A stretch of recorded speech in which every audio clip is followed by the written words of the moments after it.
The second thing we wanted to talk about was boundaries. And we're thinking about these interactions and connections or disconnections with people and how we go in or how we come out. The idea of boundaries is real. And it's not just with people, it's with things and thoughts and ideas and events and whatever. Mm-hmm. Boundaries is another really hot word that I don't know that everybody really knows what it means or how to apply it to life. Mm-hmm.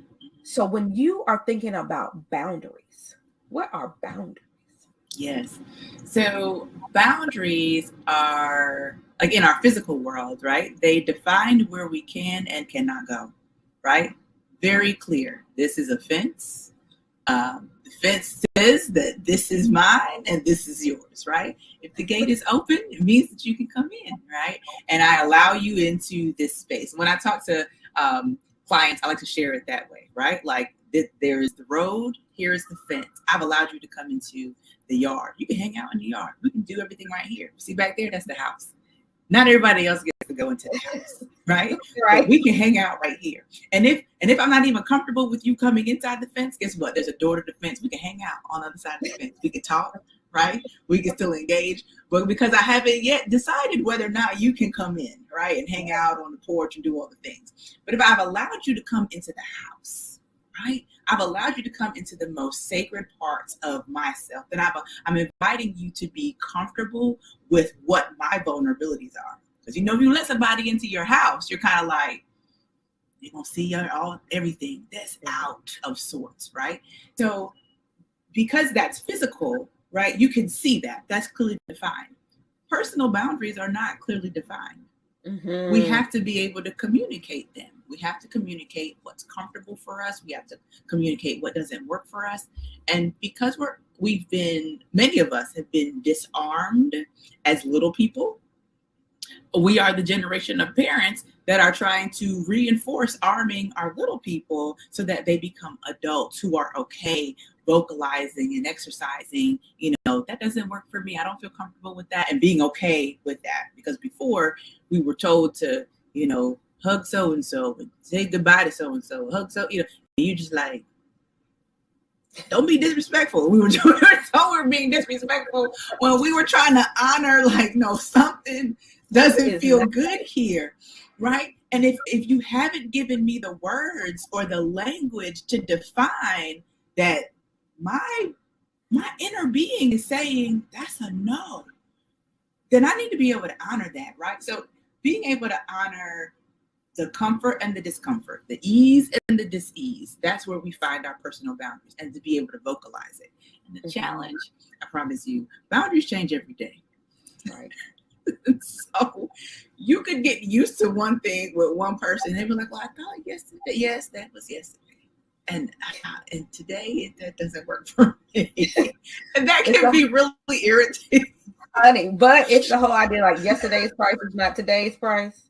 Yesterday's feeling is not today's feeling. Yesterday's boundary is not today's boundary.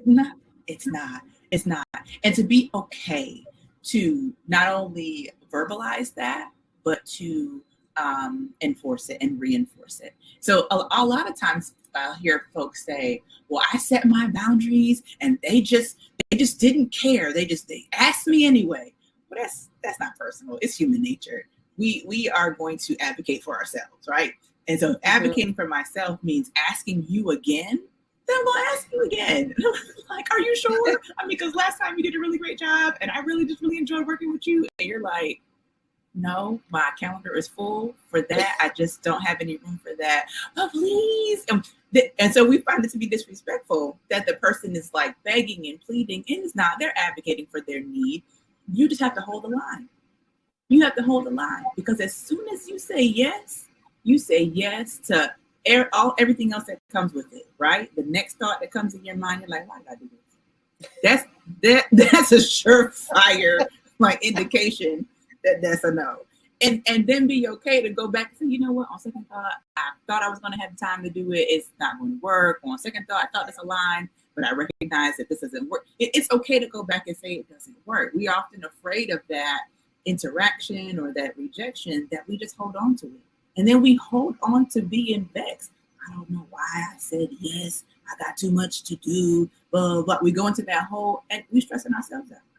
And they over there skipping, having the time of their life because you said yes. Right. And So they are well pleased. They're good. They moved on to the next thing on there. They moved on to ask the next person to facilitate the next need that they had. And you over here overwhelmed and frustrated. Like, manage that for yourself. Choose to not be overwhelmed. Choose to not be frustrated.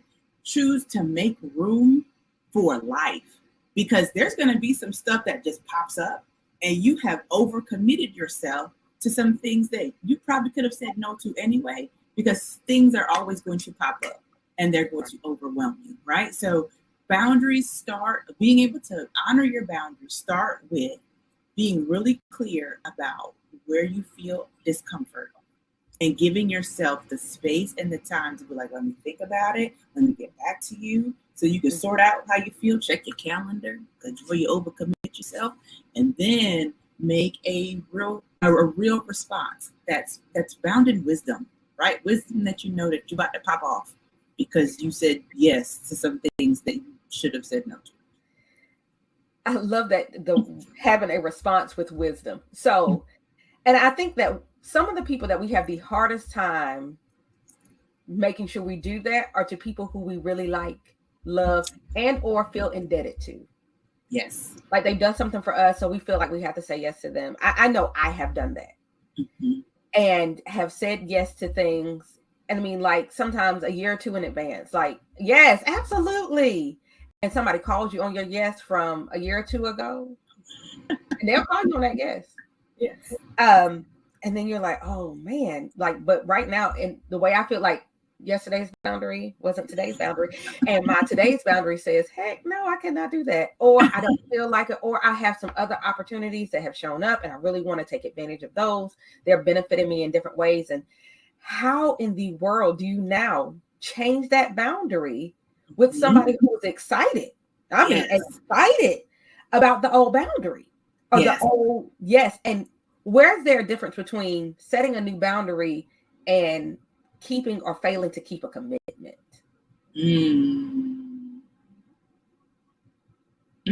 That's really good. Commitments and boundaries.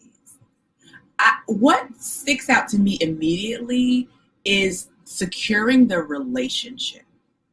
Mm-hmm. I sense that the relationship is more important than the commitment, and the relationship is secured by the boundary, right? Because the boundaries define respect for myself, and they also define respect for you, right? Mm-hmm. And what I can negotiate is how I can continue to be committed to the thing that I said yes to based upon where I am now. And to be able to communicate that in a way that honors the relationship. Because if we've committed, right, we don't know how life is going to change in the next 6 months or even the rest of today. And we find ourselves like, oh, I really want to do this other thing. To be able to honor the relationship and say, hey, I said yes to this, and here is my dilemma. I want to be able to do this. I want to be able, where can we meet in the middle? Where can we meet so that you get what you need, I get what I need? Just be honest, right? Be honest, be kind, be upfront, be open, and acknowledge that the relationship is what's important to you, and that these other experiences are also important to you. I think what happens is that we'll sacrifice our commitments to ourselves, we'll sacrifice opportunities for ourselves in the name of securing the relationship. But then what we end up doing is creating this space for like bitterness and resentment, because we feel like we said all kinds of yeses to this other person, and now we're like increasingly like vexed in our being. So that every time we engage with this person, they're happy-go-lucky, have no idea that you turn down opportunities for yourself in the name of securing their relationship. Boundaries define respect for you and me. I want to do this, and I want to do this. How can we do this together? Yes. And so I'm working with clients and, just thinking about leadership in general, one of the things I talk about, and one of the main things I talk about, is soft skills. And part of that soft skill group is the idea of building and maintaining relationships.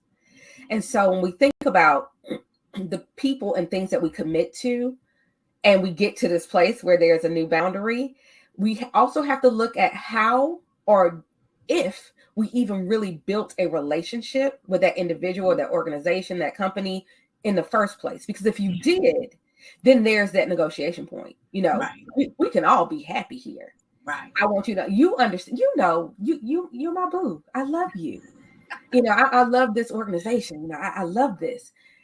And so because you know that, then the negotiations can be fruitful. Right. But if you don't know that, right, and the relationship was not adequately built in the first place, or it was built on really shaky ground, then you get to this place where the negotiation is not particularly going to go a great way. And then something's going to get sacrificed.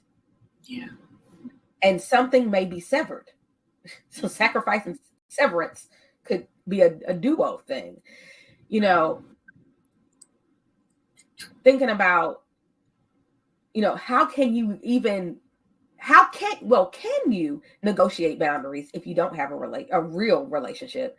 And if you can, how can you kind of work that relationship engine within that new set of boundaries? Mm-hmm. Yeah.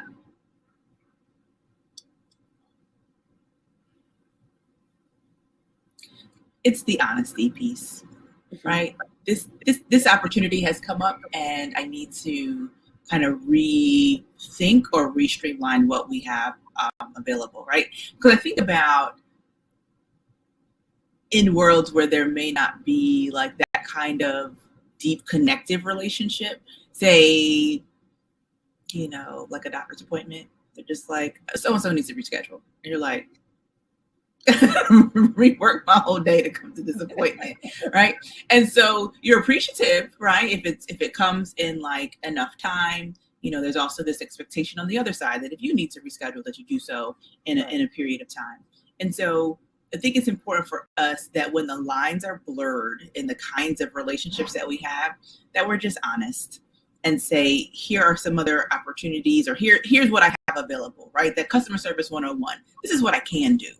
Right. It's not that I don't want to. This is what I can do. I may not be able to do, I don't know, the full, 2-hour session. I could do a 1 hour. Maybe I can do we can think about it on the positive. If we focus on what is possible, that's a better conversation. And we're just upfront, open, and honest versus focusing on how much of a drawback that your change is going to be, because we can also expect that others are resourceful and whole, and that they can manage their own disappointment. And it's okay for folks to be disappointed that you can no longer meet the need at the level that you first discussed. That honesty reinforces the respect that you have for the relationship. And then it also gives you an opportunity to reinforce your commitment to yourself, to be upfront, to be honest, to be authentic, to be kind to yourself, because you replicate it in the way that you also handle other people. Honesty reinforces respect, even if it's disappointing honesty. Mm-hmm.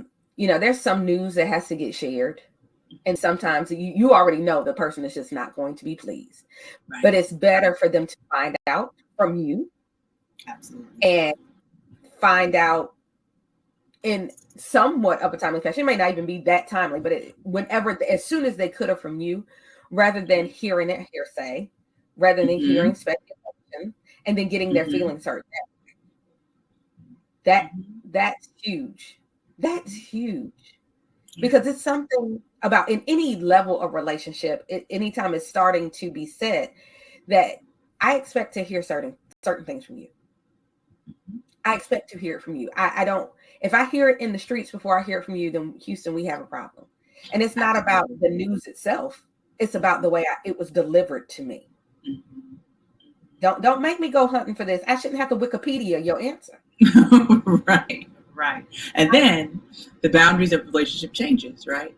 You used to be allowed in the house. Something has changed. We might need to come to the porch.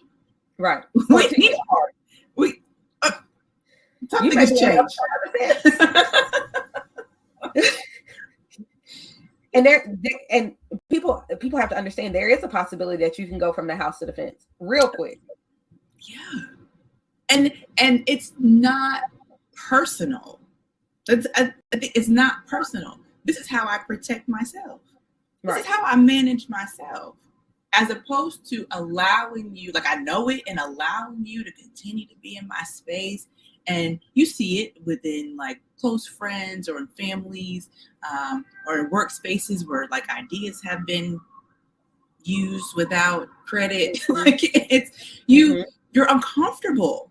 You're uncomfortable, and you're like, I have to share space with this person. And you're stressed, you're anxious, you're nervous. How do you manage that? The recovery for that is extensive. We just think we can go from place to place and relationship to relationship without that sense of recovery. And so sometimes we have to manage our well-being by saying, how much recovery can I afford? How much recovery can I afford? And if I really can't afford that much recovery, then I need to be mindful how much I'm going to put out today. Hello, somebody. Okay, so there is no health insurance that covers your personal boundaries. Or, I mean, it'll cover your doctor visit, your therapist visit, possibly if you got good insurance. But it's not going to pay for your personal recovery. Right. It's just not. And so making those choices with your boundaries to protect the last one we wanted to talk about was your overall well-being. You have to prescribe yourself a boundary. It is your own personal prescription. Nobody else can prescribe it for you. They can suggest, but nobody can actually, just like any other medication, nobody can force you to take the pill. Nobody can force you to take the inhaler. Nobody can force you to take the syrup or the nap, because I think that I've definitely heard a therapist prescribe a nap before. Just go to sleep. Absolutely. Yes. Take a nap. Yes. But nobody can to do it. And this one, nobody can write it for you. This is your personal script. Your personal prescription. What is your prescription today? And like we mentioned before, it may not be the same as it was yesterday. You may need 2 pills today instead of 1. You may need a 3-hour nap instead of pushing through. Like your prescription may change. And so thinking about strategies to really deal with this idea of burnout, to deal with this idea of boundaries, what are strategies that we really, I mean, in some ways, preventative strategies that we can put in place to really help us protect and to allow room for strength and growth in our overall well-being and our personal selves? What are some preventative measures, before we even talk about dealing with the fact that maybe we jacked up, but what can we do ahead of time to try to avoid this hijacking of boundary and space? Yeah. Well-being, overall well-being, is multifaceted. So the way in which you go about caring for yourself is also multifaceted. And I like to keep it simple, right? Keep it real simple. And people, and I always ask people, so talk to me about how much sleep you're getting, right? And they're like, why is she asking me about my bedtime routine? Talk to me about how much water you're drinking. Talk to me about how much time you actually spend in the sun. Talk to me about how much time you engage in just like laughter, healthy conversation. How much time do you get to do that? Some of these things are just real basic, and we can take a lot of our cues from the life of small children, right? Think about how we would spend so much time in their bedtime routine. So much time. I'm talking about pajamas and Johnsons and Johnsons and Baby Einstein and only like a lot of time in that. And then you ask yourself, in your adult life, how much time do you spend engaging in your own bedtime routine to prepare you for a good night's rest so that you can have the right disposition when you wake up in the morning, right? Before you get out of bed, I believe some of the studies show that you can have 10 negative thoughts before your feet even hit the floor. So if you haven't had a good night's rest, those 10 negative thoughts are overwhelming. You haven't even opened your eyes, and you are like frustrated that it's already time to get up. That you're eating well, right? Many people either are overeating or not eating enough. You don't even have the amount of nutrients and energy to even navigate the day, let alone deal with being like, you get irritable. You see the commercials are there. You hungry, eat a Snickers. I don't say eat the Snickers, but you need to eat something, right? Because you're irritable. And if you're irritable, it makes it difficult for you to make sound decisions. You can't have clear conversation and be kind and be appropriate when you haven't eaten, right? Mm-hmm. And then when it comes to just your overall like healthy mood, movement, right? That 30 minutes of cardiovascular activity is the equivalent to one antidepressant. Now we got to be real. How many people are out there running and jumping and carrying on every day for 30 minutes? We know that young people are. That's why they're happy all the time, right? Like, you're running and jumping and carrying on. The older that we get, we're less likely to engage in the same kind of activity, but it's so important for us to be moving. And so some of the ways in which we kind of make space to manage the anxiety is in the way that we take care of our physical body, our spiritual body, our social self, our financial self. That's our overall well-being. It's many components. And so when you're mindful to check in every area, then you're mindful to say that I'm doing pretty good in these areas of my well-being. And in the areas that there's an opportunity for improvement, then we engage in that. Wow. It seems so simple. It does. Mess it up. Very much. We get annoyed with meal prep, but that meal prep will save your life. And it's a practice. You've practiced, and it's the world around us, right? We practice to, run into Chipotle. We practice to stop at Bojangles. We have practiced today we're going to stop at Chick-fil-A, right? We've practiced to do those things as opposed to, okay, well, how many times a month can we say that we're going to eat out?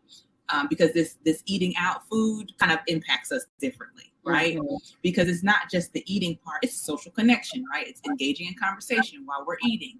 That fills our social self, our emotional self for connection. And then we're also mindful of our financial self. How much money are we spending on eating out? The answer to that is too much. Right. And then we're stressed out about that. So it's all working together, right? It's not just one area of our life. We have to be mindful that we're intentional about our overall well-being. The idea of being intentional. Mm-hmm. The idea of being intentional. That's real. And that's something that we don't always do. We are not always that. And that intent, daily intent, almost moment by moment intent, can be what makes or breaks us. It can be what helps us really see clearly what boundaries we need to enforce, keep enforcing, or shift. And it can help us see, this is my moment of burnout. I am intentionally getting ready to fix this. Yes. And I have to take this moment of self-care, a very big buzzword, this self-care, or if you want to call it selfishness, which it is not. I mean, it is, but it isn't. And selfishness, I guess, is not always a negative term. I have got to think about myself, or else I'm getting ready to mentally, emotionally, or physically injure others. That's good. Because I have reached my peak. I am burnt out in whatever area. My boundaries have been overstepped by myself and others, and it's getting ready to go down. That's right. But if we intentionally are aware, we take a moment, we take a beat to really say, whoa, hold up, take the rest, take the moment, take the pause, and even start questioning ourselves. Like, I know my husband's going to watch this, and he is going to be so excited to talk to me about it, because my number one just horrible moment is this bedtime routine thing. And I love the thought of the fact that we do so much for our children to set them up for success, and we don't do it for ourselves. And I absolutely am horrible at bedtime routines, partially because I need that peaceful moment. And sometimes it's the only moment that everybody else is silent. And what happens when we have already messed up? Our boundaries have been crossed. We have gotten to this place of burnout, but we still have to deal with our overall well-being. We still have to deal with ourselves. What can we do at that point to kind of hit a reset or do some real recovery? That's a good question. I like to follow a model of 3 strikes and I'm out, right? Which is where I have communicated what I can do, and it doesn't change the other individual from like asking or renegotiating for something different, right? But if I'm really clear that I am available, let's say, I don't know what, Monday, Wednesdays before 10, 11 o'clock, more than happy to meet with you on this. And they're like, well, that doesn't work for me, blah, blah, this is what I've got going on. And you hold the line because you already know that your schedule has already been set up for whatever the other things that you have going on. And you just repeat yourself. I hear what you're saying. My current availability is Monday and Wednesday before 11 o'clock. I'll be more than happy to work with you then. And they are going on, right? And then you state it again. And then you stop talking after that. Because oftentimes in our conversations, we'll engage in people's statements and there's no questions, right? Because all they're doing is they're just trying to figure out, I don't have this, da, da, da, da, blah, blah. And they go, are you sure? Yes, my current availability is this. And you say it 3 times and then you just let them feel however they feel. And if it doesn't work, it just doesn't work. It's just not a time that has synced up for you. Because what will undoubtedly happen is that when you begin to then shift your availability, then you're shifting your energy. You're shifting your boundary, right? It's as if, like we talked about earlier, the whole like fence. It's as if you decide, oh, well, you know what? I'm going to move my fence 2 feet back. You know how much energy that takes to like physically do that? Right. Consider the same for your personal boundaries that you have to vocalize. And what you've given yourself is the opportunity to respect your time, your energy, your creative space. And what you've also clearly defined is what you are available to do for that other person. Will they receive it that way? Hopefully. But if not, that's also not yours to manage for them to make sure they see you as like nice or kind. What they have done is respected you because you have already clearly defined what you can and cannot do. I also think it's important to highlight, I think we were talking earlier about just as things progress through the day, we kind of find ourselves like increasing maybe in like irritability. And I like to call those things like those small fires.